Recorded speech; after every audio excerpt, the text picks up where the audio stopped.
I thought this was going to be easier. I should probably explain why I thought it'd be easier living in this trailer, tiny home, RV, whatever you want to call it, than living in a city, in a condo, in sticks and bricks. You do chores to set yourself up for success for the next week, or you just say to hell of it.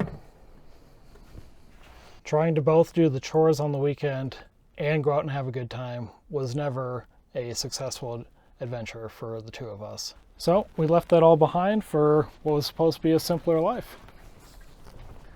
The thinking being that once you cut all the grid ties, it's just going to be quiet and bliss. And honestly, it was for about one day.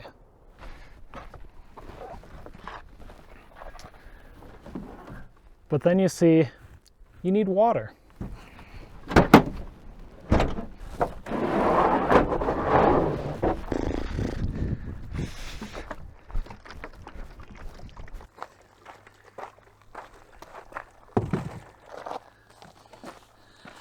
And then you gotta put that water into the trailer.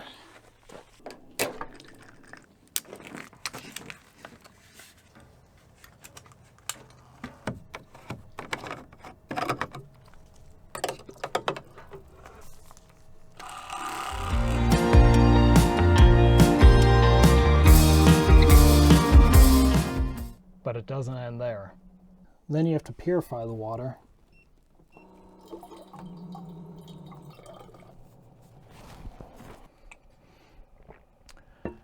Then you have to pee.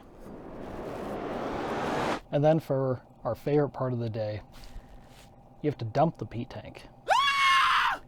But don't worry, we already did that today, and you don't want to see that anyhow. And you need to think about your power. You're used to just being able to flip a switch, have the power come on, not have to worry about where that power comes from. Do you have enough power? Is it cloudy out? And if it is cloudy and you drain all your power, how are you going to run your fridge? You know, you're up in the mountains and you could be over an hour away from the nearest town that has a grocery store. So you have to decide, how often are you going to be doing grocery shopping? That equates to how often you're going to be spending time in town instead of doing something else that you would enjoy doing.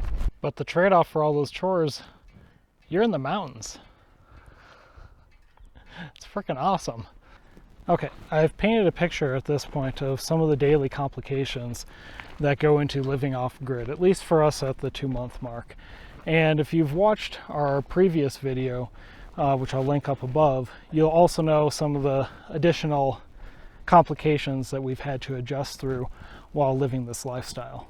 One of those complications was our office space, which we've mostly addressed at this point. So why do we do this for ourselves? Why go through the extra hassle of living off grid? Well, because it's peaceful and beautiful out here. And although the utility side of the chores takes a lot more active management than in your typical sticks and bricks, there's a lot less upkeep that comes with this type of lifestyle than what is offered in a condo or a house with land, which means we are buying time. We are free from all of those other chores that came with the previous way that we lived our life, and we're using it in ways to better ourselves and to gain a different perspective on life. It means we're no longer 3 hours away from fresh mountain air. We live in fresh mountain air. And for us, it also means we get to spend more time together. So that's not something that we are able to do quite as much when living in a city. So despite the extra headaches that come with living off-grid, most days we wouldn't trade it for anything. And if you want to follow along with some of our other adventures, or you just want more details on what it's been like for us living off-grid, go ahead and head on over to our blog, which I've linked below, and triple tap that thumbs up and we'll see you all next time.